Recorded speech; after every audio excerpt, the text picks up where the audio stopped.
விவிலியம் அறிவோம். வணக்கம் அன்பர்களே. இன்று நாம் அறிய போகும் பகுதி சீராக்கின் ஞானம், அதிகாரம் 43. கதிரவன். உயர் வானத்தின் சிறப்பு தெளிந்த வான்வெளியே, வானகத்தின் தோற்றம் அதன் மாட்சியின் காட்சியே. கதிரவன் தோன்றி எழும்போதே அறிவிக்கிறது.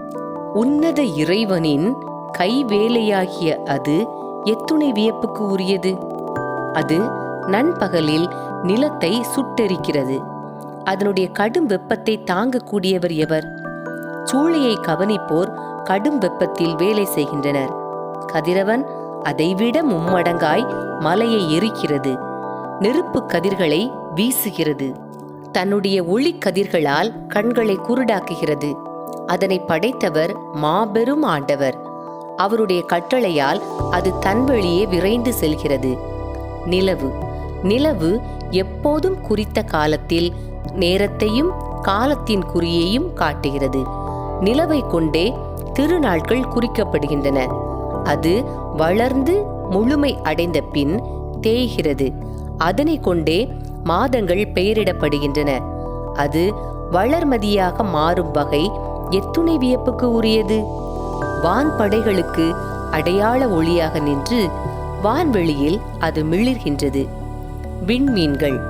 விண்மீன்களின் மாட்சியே வானத்துக்கு அழகு. உயர் வானத்தில் இருக்கும் ஆண்டவருடைய ஒளிமிகுந்த அணிகலன்.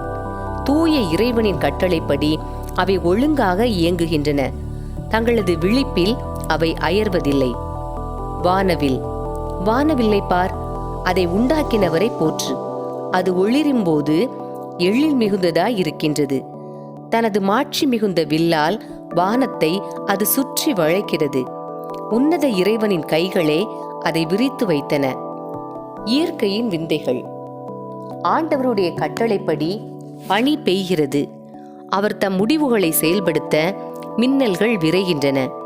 ஆகையால் கருவூலங்கள் திறக்கப்படுகின்றன. பறவைகளைப் போல முகில்கள் பறக்கின்றன. அவர் தமது வலிமையால் முகில்களுக்கு வலிமையூட்டுகிறார். ஆலங்கட்டிகள் உடைந்து சிதறுகின்றன. அவர் தோன்றும்போது மலைகள் நடுங்குகின்றன. அவருடைய திருவுளத்தால் தென்றல் வீசுகிறது. அவரது இடியின் ஓசை நிலத்தை துன்பத்தால் நெளியச் செய்கிறது. வடக்கிலிருந்து வரும் புயற்காற்றும் சூறாவளியும் இவ்வாறே செய்கின்றன. கீழே இறங்கும் பறவையைப் போல பனியை அவர் தூவி விடுகிறார். உட்கார வரும் வெட்டுக்கிளியைப் போல் அது இறங்குகிறது. அதன் வெண்மையின் அழகை கண்டு கண் வியப்படைகிறது. அது பொழிவதைக் கண்டு உள்ளம் திகைக்கிறது. அவர் உப்பை போல் உறைபனியை நிலத்தின் மீது தெளிக்கிறார். அது உறைகின்ற போது கூர்மையான முட்களைப் போல் ஆகின்றது. வடக்கிலிருந்து வாடைக்காற்று வீசுகின்றது. தண்ணீர் மேல் பனி உறைகின்றது. அது ஒவ்வொரு நீர்நிலை மீதும் தங்குகின்றது. தண்ணீரும் அதை மார்பு கவசமாய் அணிந்து கொள்கின்றது. காற்று மலைகளை விழுங்குகின்றது. பாலை நிலத்தை சுட்டெரிக்கிறது. தீயைப் போல பசுந்தளிர்களை எரிக்கிறது. ஆனால் கார்முகில் விரைவில் எல்லாவற்றையும் நலமுற செய்கிறது. பனித்திவலைகள் விழும்போது வெப்பம் தணிகின்றது. தமது திட்டத்தால் அவர் ஆழ்கடலை அமைதிப்படுத்தினார். அதில் தீவுகளை அமைத்தார். கடலில் பயணம் செய்வோர் அதன் பேரிடர்களை கூறுகின்றனர். நாம் காதால் கேட்டு வியப்படைகிறோம். அங்கே விந்தையான வியப்புக்குரிய படைப்புகள் உள்ளன.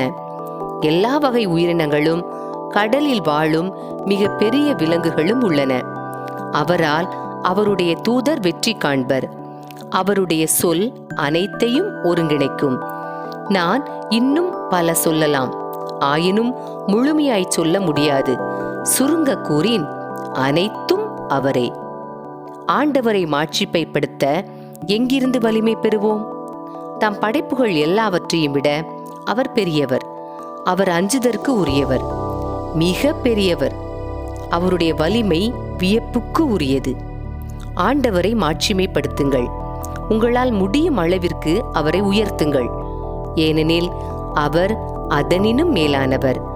உங்கள் வலிமையெல்லாம் கூட்டி அவரை உயர்த்துங்கள். சோர்ந்து விடாதீர்கள். ஏனெனில் போதிய அளவு அவரை புகழ முடியாது. ஆண்டவரை கண்டவர் யார்? அவரை பற்றி எடுத்துரைப்பவர் யார்? அவர் உள்ளவாறே அவரை புகழ்ந்தேத்துபவர் யார்? இவற்றினும் பெரியன பல மறைந்திருக்கின்றன. அவருடைய படைப்புகளில் சிலவற்றையே நாம் கண்டுள்ளோம். ஆண்டவரே அனைத்தையும் படைத்துள்ளார். இறை பற்றுள்ளோருக்கு ஞானத்தை அருளியுள்ளார். அன்பர்களே, இறைவார்த்தையோடு பயணித்தோம். இறைவனோடு நம் பயணத்தை தொடர்வோம்.